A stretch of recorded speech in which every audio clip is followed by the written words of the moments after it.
This is Nami mood 10% of the time, with the other 70% of the time being a combination of panic and stress. The last 120% is just lust for money and treasure, but we all know that. The thing is, at least in the East Blue, she had some control. But the moment they entered the Grand Line, boom!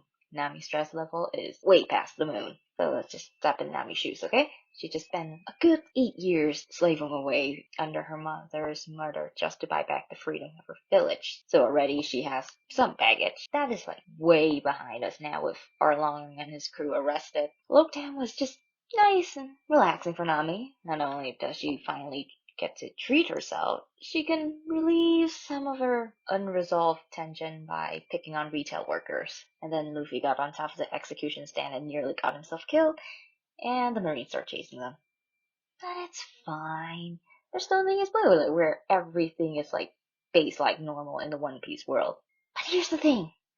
The Straw Hat at this point consists of Luffy, Zoro, Sanji, Usopp, and Nami. Luffy and Zoro is -50 when it comes to navigation. Sanji is too busy being a simp, and Usopp, he's nice, and he's got a bit of knowledge on how to work a ship, but he's not much of a navigator. So Nami, the only one on the crew with the brain cell right now as they headed into the next part of their journey, has to explain the very complicated process on how they are going to go through Reverse Mountain and into the Grand Line. And to remind you, the Straw Hat doesn't have the sharpest tool in their set. So while she painstakingly explained to her crewmates, and by extension us reader, how this is going to work, and no, it is not magic currents, Going Mary got nudged into another part of the sea, which we come to know as the Calm Belt.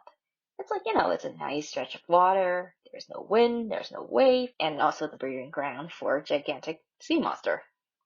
Nice stuff that kicks Nami heart right into overdrive. And she tried to explain to everyone, it's hey, this isn't a good place, we need to roll out before we die. Of course, since, again, the Straw Hats canonically share one brain cell at this point, and Nami has it, they question her great wisdom until the aforementioned gigantic sea monster decided to go up for their daily vitamin D. One sneeze and a heart stop later, we're back on track. And finally, Nami can take that big step in her dream. At this point, she just finished having a heart attack at the whole Calm Belt sea monster thing, so going up a monster through canal filled with rapid currents that potentially could kill them if they just goes a centimeter to the left, it's nothing. You know what, actually, I lie. They broke the steering stick trying not to die, R.I.P. Mary, but the moment they make it down the canal, it again should be easy. When you go hiking where it's a pain on going up the trail, but it's relaxing going down.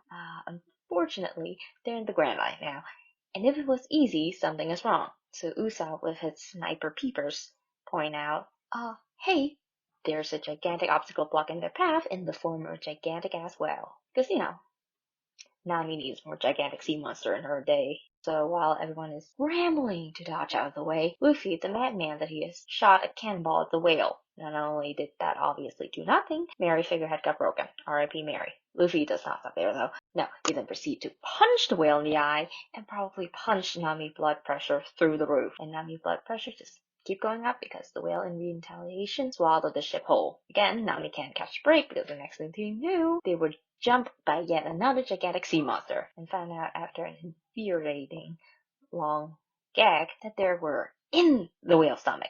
The only break she got was when they got out of the whale lagoon and found the log post some weird poacher left behind, and finally being on the receiving end of world building info dump by lighthouse keeper Crocus. Sanjay even made her some food. Of course, she never got to eat the food, and since this is a break, poor Nami get to see the log post, the only device that can accurately navigate the Grand Line, shattered into pieces from Luffy and Sanji's roughhousing, much like Nami's slowly shattering sense of sanity. Even after Crocus got her a new one, Nami had to deal with her captain breaking off the mast of her ship, R.I.P. Mary, to pick a fight with the Whale Island that just ate them not a few hours ago. Things does not get better even after they start sailing again. What once was her specialization, Nami now has to speedrun relearning how to navigate again. And the two Grand Lake native freeloaders they pick up that they're currently taking back home, not only does they not help her out, they mock her for not learning quick enough.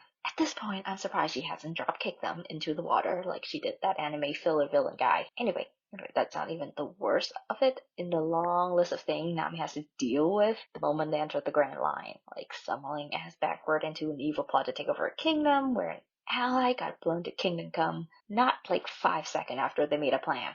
Nearly get killed by being covered by wax, by Zoro trying to cut his leg off, getting sick with some obscure illness, the hospital bill that Kureha slammed her with once she got better. Sometimes I think Nami Heartbeat goes hard enough that you can make like a dubstep remix of We Are with them. In summary, the true victim of the whole Reverse Man arc is number 1, the Going Merry, then Nami, and Usopp. Laboon is on a separate category. Anyway, thanks for watching. Next time I don't know, talk about Crocomon fic and ASL fic, I guess.